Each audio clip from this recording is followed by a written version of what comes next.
There was a king. He was very good king. He was devotee of Lord Sri Krishna. He kept the fast of Lord Krishna. He had a devotion about Lord Krishna very much. He does any work after remembering Lord Sri Krishna.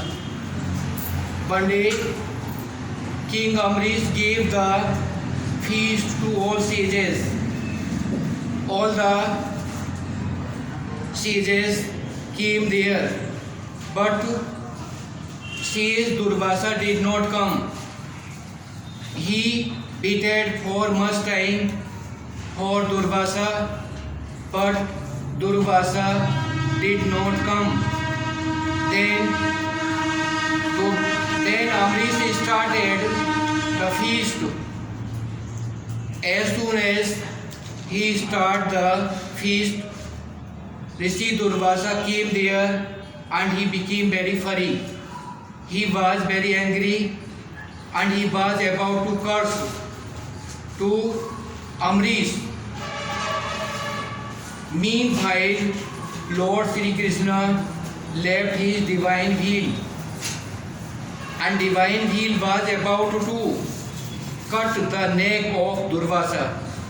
Durvasa ran away from there and he went to Brahmaji and said to help. Brahmaji did not help him. Brahmaji said, "You have insulted the devotee of Lord Sri Krishna, therefore I cannot help you." Then Durvasa went to Lord Shiva and said to him, "Please help me." Lord Shiva said, "I cannot help you because you have insulted the devotee of Lord Sri Krishna. Therefore you have to go to Lord Krishna to apologize him." Now Durvasa went to Lord Sri Krishna. Lord Sri Krishna said, "I cannot apologize you. You have done very mistake. You have insulted my devotee. Now it is the only my devotee can apologize you. He can accuse you. You have to beg pardon from Amrish. If Amrish will beg pardon to you, then you will be accused." Then Durvasa went to Amrish and begged pardon. Amrish was very good king. He accused Durvasa. In this way, Lord Krishna did not wanted his honor. He kept his devotee. He kept the honor his devotee. He liked his devotee very much than him also. What was the name of the king, Prashant? What was the name of the king? Gaurav, what was the name of the king?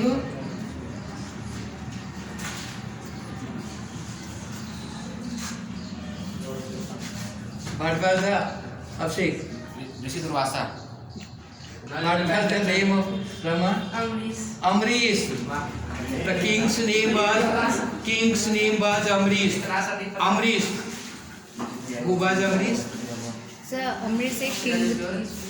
Amrish was the king, but Amrish was good king. He was devotee of Lord Sri Krishna. Bhat Bhai was, yes, Sweetie, yes. Bhat did Durvasa. Bhai was Durvasa angry. Bhai was Durvasa angry. Bhai, yes. Bhai was Durvasa angry. Bhai was Durvasa angry. Now understand all these. I am reciting you this in Hindi. I have left many of the paragraphs in the YouTube channel SP Singh Jadhav, but you have not pay attention about these. You have to attention. These are very important. Also in the all classes these come. Why was Durvasa angry? Sir क्योंकि वो उस meeting में late पहुंचे थे तो Yes, yes. Sit down. देखो, yes, Hindi में समझो। एक राजा था, उसका नाम अमरीश था।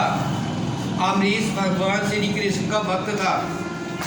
तो उसने और वो भगवान श्री कृष्ण का व्रत भी रखता था। भगवान जब भी कोई काम करता था, भगवान को याद करके ही काम करता था। एक दिन उसने एक बहुत बड़ी यज्ञ की। उस यज्ञ में सभी ऋषियों को बुलाया, दुर्वासा को भी निमंत्रण दिया, लेकिन दुर्वासा ऋषि नहीं आए। उसने बहुत इंतजार किया। जब दुर्वासा नहीं आए तो उन्होंने अमरीश ने यज्ञ शुरू कर दी। और उस यज्ञ में जैसे ही दावत को शुरू किया, दुर्वासा आ गए। और दुर्वासा बहुत गुस्सा वाले थे। दुर्वासा बहुत नाराज हुए, मेरे आए बिना दावत को कैसे शुरू कर दिया। वो बहुत नाराज हुए और जैसे ही वो अमरीश को श्राप देने वाले थे। अमरीश को दुर्वासा तो श्राप देने के लिए फेमस थी ना। सबसे उन्होंने लक्ष्मण को श्राप दिया था, देखा है, लक्ष्मण को भी श्राप दिया था। और तो श्राप देने में वो सबसे बहुत जल्दी श्राप दे देते थे, बहुत जल्दी नाराज हो जाते थे। तो भगवान श्री कृष्ण ने अपने भक्त को श्राप से बचाने के लिए और अपना सुदर्शन चक्र छोड़ दिया। और उसकी गर्मी इतनी थी, वो सुदर्शन चक्र दुर्वासा की गर्दन पर घूम रहा, गर्दन काटने वाला था। दुर्वासा वहाँ से घबरा के भागे, श्राप तो दे नहीं पाए, घबरा के वहाँ से भागे। ब्रह्मा जी के पास गए, ब्रह्मा जी से बोले मेरी रक्षा करो, मुझे बचाओ। ब्रह्मा जी ने कहा तुमने भगवान श्री कृष्ण के भक्त का अनादर किया है, मैं तुम्हारी कोई मदद नहीं कर सकता। तो फिर शंकर भगवान के पास गए और शंकर भगवान से कहा मेरी रक्षा करो। शंकर भगवान ने ये कह दिया कि तुम्हारी मैं कोई भी रक्षा नहीं कर सकता, क्योंकि तुमने भगवान श्री कृष्ण के भक्त का अपमान किया है। तो फिर वो भगवान श्री कृष्ण के पास गए और भगवान श्री कृष्ण से बोले कि मेरी रक्षा करो भगवान, मुझे माफ़ कर दो, मुझसे गलती हो गई। भगवान ने कहा मैं माफ़ नहीं कर सकता, तुम्हें अमरीश के पास जाना है, मेरे भक्त अमरीश के पास जाना है और अमरीश से माफ़ी मांगनी है कि मैंने बहुत बड़ी गलती की है, वही तुम्हें माफ़ करेगा। तो दुर्वासा अमरीश के पास गए और अमरीश के पास जाकर माफ़ी मांगने लगे। अमरीश एक अच्छा राजा था, अमरीश ने उन्हें माफ़ कर दिया। तो भगवान को अपना भक्त इतना प्यारा होता है कि भगवान ने अपना सम्मान नहीं चाहा, अपने भक्त का सम्मान किया। तो इन these are very nice paragraph I have given, I have dropped on the YouTube channel SP Singh Jadhav. Therefore you have to recite these, also you have to pay attention. And when you are, there is the good qualities in you. You are not annexing the fees of school, you are annexing the fees of the temple, you are doing very good work, and you are also devotee of Lord. Then he will, this is certainly you will prosper any field. Either you are a student, you will get success, either you are any business, you will get success. There is the, when you are doing any work, you must have to remember Lord. This is, we have to remember God. Whatever we are doing, we have to first to remember God. Also we have started in the school, we have done the Ramayana. You have remembered there was Ramayana will happen here. Ramayana happen here. Therefore this is the real purpose. We have not annexed the fees of the school, not annexed the, either your uncle or any one of you, your family is annexing the fees, then this is very bad habit. Upon his bad habits, then when you have the bad habits like the annexing dishonesty, God will not help us.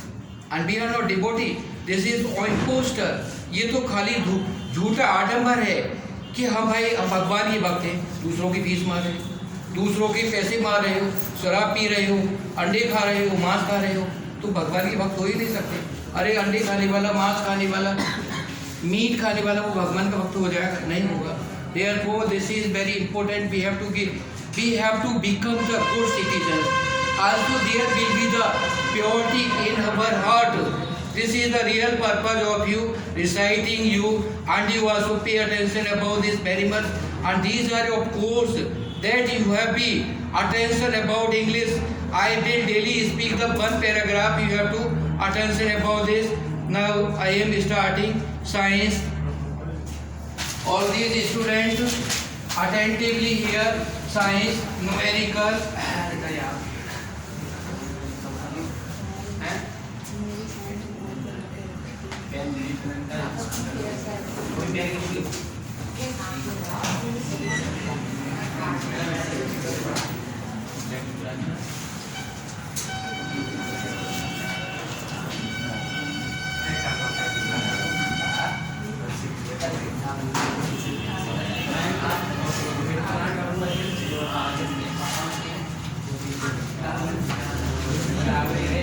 आवाज नहीं किसी की।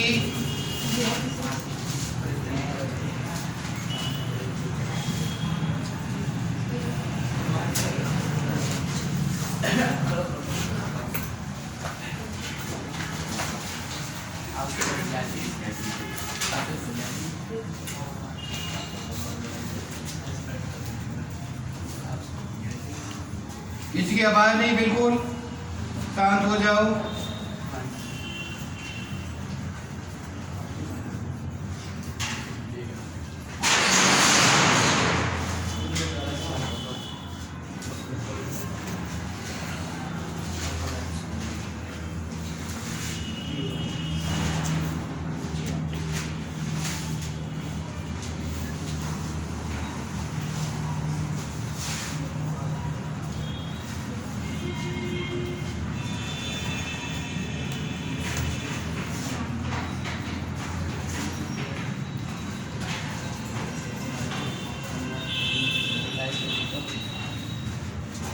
ये circuit diagram है और देखो circuit diagram में 300 वाट की 300 वाट की थ्री अप्लायंस हैं, 300 वाट के लगे हुए हैं और यहाँ पर पोटेंशियल 220 वोल्ट है। ये सभी सीरीज में लगे हुए हैं। तो हमें निकालना है कि ये पावर कितना कंज्यूम करेंगे। अगर ये पैरेलल में लगे होते तो 900 वाट इलेक्ट्रिसिटी कंज्यूम करते, लेकिन अब ये सीरीज में लगे हैं तो कितनी वाट एनर्जी कंज्यूम करेंगे ये न्यूमेरिकल निकालना है। वोल्ट मीटर लगा हुआ है पैरेलल में, बी वोल्ट मीटर है और ये अमीटर है। अमीटर और वोल्ट मीटर लगे हुए हैं तो हमको इसका निकालना है कितना करंट, कितना पावर कंज्यूम होगा। डायग्राम सबने उतार लिया? Yes sir. अभी मिटा देता हूँ।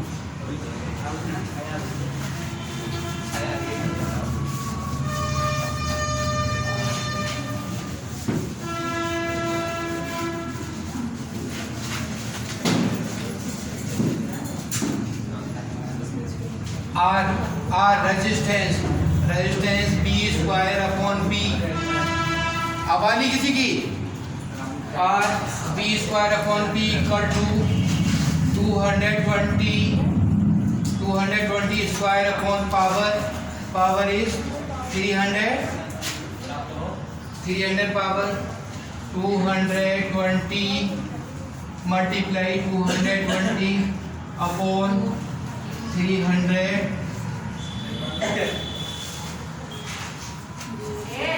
484 अपॉन 3 ओम। रेजिस्टेंस की यूनिट ओम होती है, याद रखना। रेजिस्टेंस की यूनिट ओम होती है। करंट की यूनिट क्या होती है? एम्पियर। और पोटेंशियल होती है वोल्ट। ये 3 resistance, therefore R2 equal to 484 upon 3, R3 equal to 484 upon 3, R equal to R1 plus R2 plus R3 और this is R1 484 upon 3, 484 upon 3 plus 484 upon 3 equal to 484। Resistance 484 ohm आ गया। I equal to V upon R, potential V 220 upon R 484। 11 से divide हो रहा है, 11 2 जा 11 4 जा 44, 2 से डिवाइड किया, 4 से 5 टाइम्स और 4 से 11, 5 upon 11 ohm, 5 upon 11 ohm. Power P equal to VI power, potential is P, voltage 220 multiply I 5 upon 11, 5 upon 11, 11 2 जा और this is 100 watt. 100 watt energy will be consumed by 3 appliances of 30 watt। अगर 30 वाट के हमने 300 वाट के 3 appliance को series में लगा दिया तो वो 100 वाट एनर्जी कंज्यूम करेंगे, जो बहुत कम एनर्जी होगी। सीरीज में लगाने पर करंट कम हो जाता है। न्यूमेरिकल सबकी समझ में आ गया ना? ये न्यूमेरिकल सभी उतार लो और बाकी तो यूट्यूब पे भी हम डाल देते हैं, तो तुम ये उतार सकते हो। सभी जितना भी हमने पढ़ा है सभी यूट्यूब पे पढ़ा हुआ है, और जितने भी एटॉमिक मास, एटॉमिक नंबर मैंने सभी को डाल दिया है। और जो पैराग्राफ में बोले हैं ना, ये पैराग्राफ हमने बोले ये एक बार नहीं, मैंने बहुत बार डाले हैं और उनको समझा है। लेकिन बहाने वाले तो देखो, बहाने वाले ऐसे हैं जो बहाना बनाते, हमारे पास मोबाइल नहीं है, हमारे घर में मोबाइल नहीं है, हमारे बच्चे कैसे पढ़ लेंगे। और देखा तो वो गार्जियन जो कह रहा है, वो गार्जियन जो है उसमें मोबाइल पे पिक्चर देखा। हाँ, तो ये देखो, ये बहाने नहीं, बाकी तुम देखो अपना काम करो। झूठ बोलने से तुम किसी को नहीं, खुद धोखा दे रहे।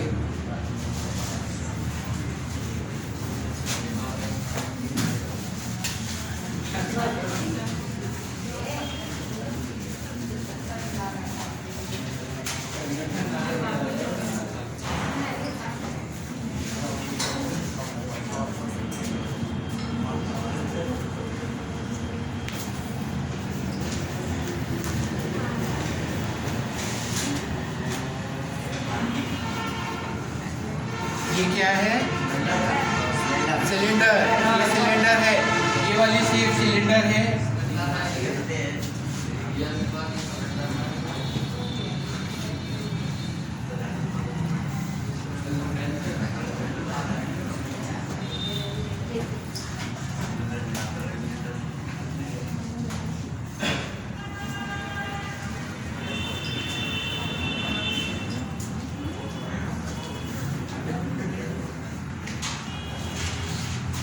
ये R है, ये वाला 3R माइनस 14 है, और ये R अपॉन 22 है।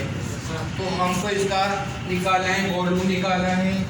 वॉल्यूम का सरफेस एरिया और टोटल सरफेस एरिया।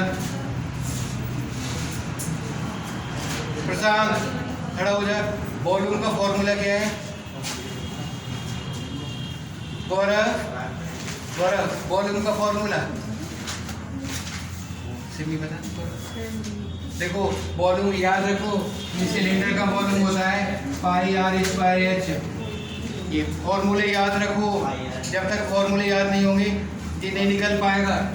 और ये 2 pi are h 2 pi are plus h, ये टोटल सरफेस एरिया होता है। तो हमने इसका निकाला volume V equal to pi 22/7 r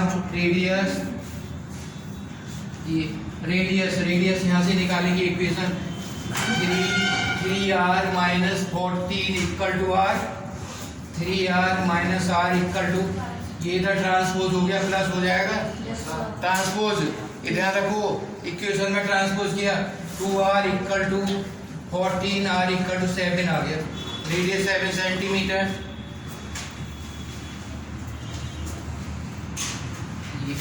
radius 7 और h 7/22, इससे 22 से ये कट गया तो इसका वॉल्यूम आया 7 metre square, 7 metre cube, volume 7 metre cube आ गया।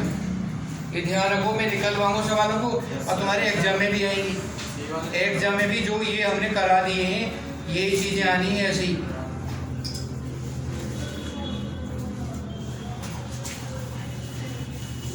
Curve surface area 2 pi are H 22/7 R 7 H 7/22, 22 से 22 कटा, 7 से 7 14 meter square, curve surface area meter square में होगा ये, और total surface area 2 pi are plus H 222/7 और रेडियस 7 r 7 प्लस एच 7/22, 7 से 7 डिवाइड हुआ 44 और मल्टीप्लाई 7 2 जा 14 और 7 2 जा 14 150 प्लस 7/22, 2 बार कटा डिवाइड 2 मल्टीप्लाई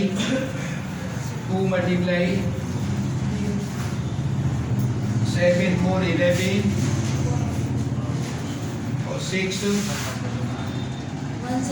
1 मल्टीप्लाई किया 2 1 जा 2 2 6 जा 12, 2 1 जा 2 1 3 मीटर स्क्वायर। ठीक है, तो ये फॉर्मूला याद हो, डायरेक्ट वैल्यू लगा दो और यहाँ पर सिंपल इक्वेशन, ये तुम्हारी ये वाली चीज़ें है ना, देखो 6th क्लास से स्टार्ट हो जाती है।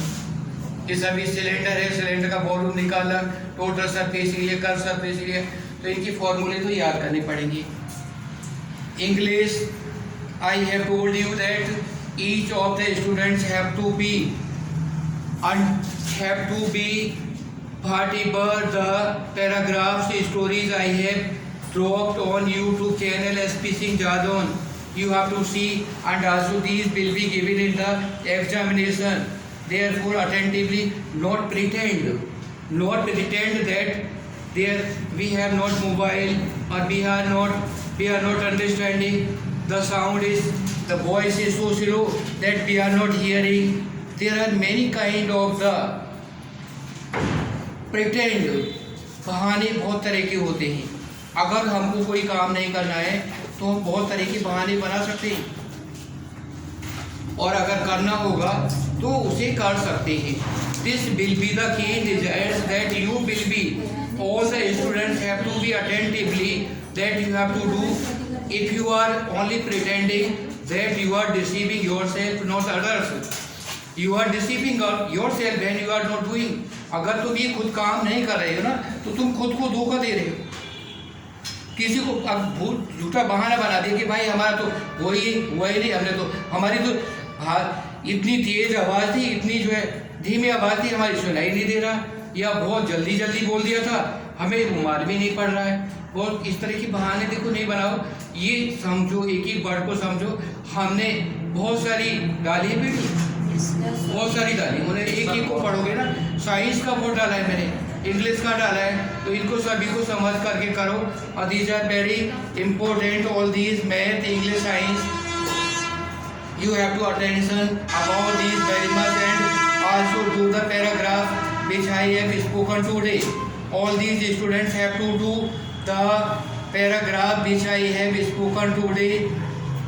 All these have to do. कौन बोल रहा है?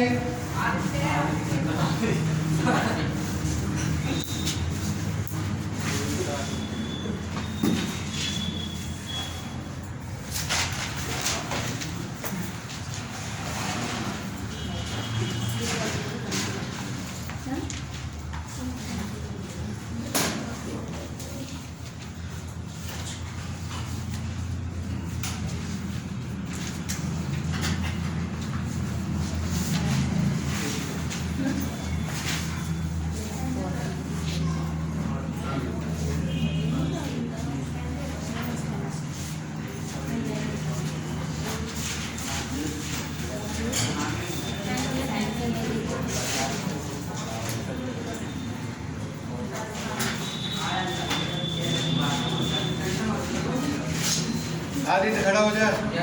ये किसका डायग्राम है? कोन का है। ठीक है, कोन का है। देखो कोन है ना, कोन का वॉल्यूम होता है 1/3 पाई आर स्क्वायर एच। कोन इसका पाई आर स्क्वायर एच और इसका कर्व सरफेस एरिया होगा pi are l. Total surface area pi R L plus r. ये तीनों इसकी निकालें तो सबसे पहले तो हमें हाइट चाहिए और इसकी रेडियस चाहिए। हाइट और रेडियस आ रही है ना? Yes. और सिलेंट हाइट है इसकी, slant height R plus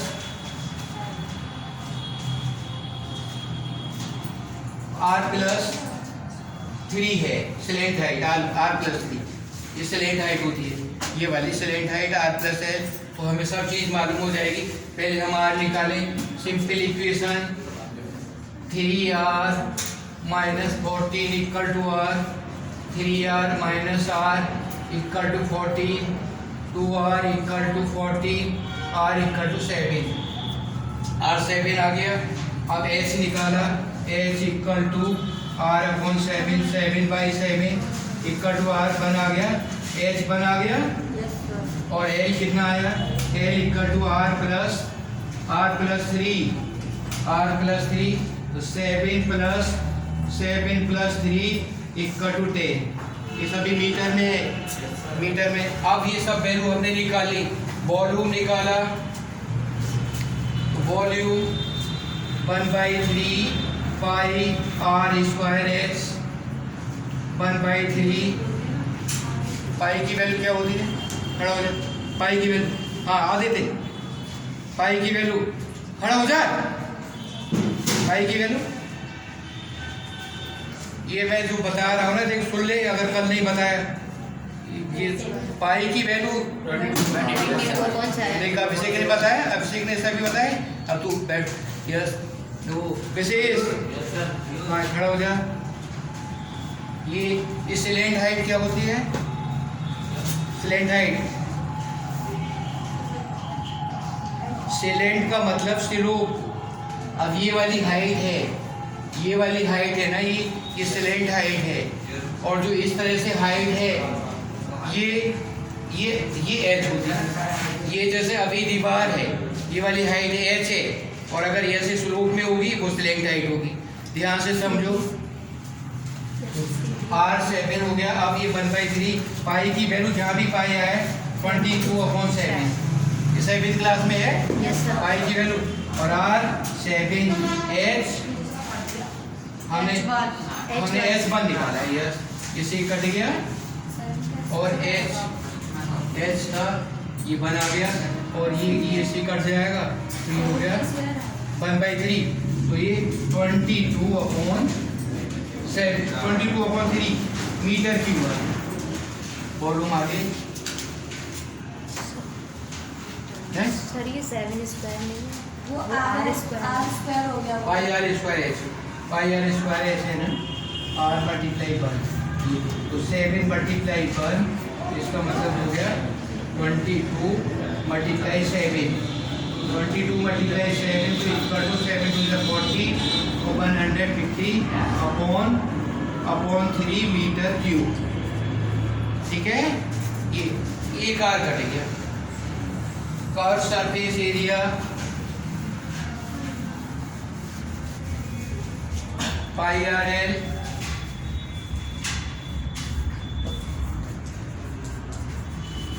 (22 upon 7), radius 7 L 10 220 meter square. Total surface area pi R L plus R 22 upon 7, radius 7 L 10 R 7, 22 multiply 17 टू जा 34 और 34 प्लस 3 37 मीटर स्क्वायर। जहाँ पर एरिया आ जाए, curve surface area meter square unit होगी। Volume आ जाए, किसी में भी आ जाए, वॉल्यूम आ जाए तो मीटर क्यूब होगा। मेंसुरेशन बहुत आता है एग्जाम में, ये ध्यान कर लो। मेंसुरेशन जो है चैप्टर ये सबसे ज़्यादा आता है, और ये मैथ में भी और साइंस में भी मेंसुरेशन का तो ये फॉर्मूले सब याद होने चाहिए। बाकी वैल्यू तो बदल जाती है, सवाल तो चेंज हो जाते हैं, फॉर्मूले तो वही रहेंगे ना। Yes, sir. फॉर्मूले सबको याद होने चाहिए। और मैं सुनूंगा ये फॉर्मूले मैंने जितने बताए, हमने सिलेंडर का पहले भी कराया था, क्यूबॉइड का मैंने कराया, क्यूब का कराया, क्यूब करा दिया, सिलेंडर करा दिया, और देखो और कोन भी करा दिया। उसके बाद में स्फीयर आएगा, स्फीयर है, फिर हेमी स्फीयर है, फिर उसके बाद में फ्रस्टम भी होता है। तो ये सभी जितनी भी फिगर्स हैं, सॉलिड फिगर्स हैं, सबके फॉर्मूले लर्न होने चाहिए।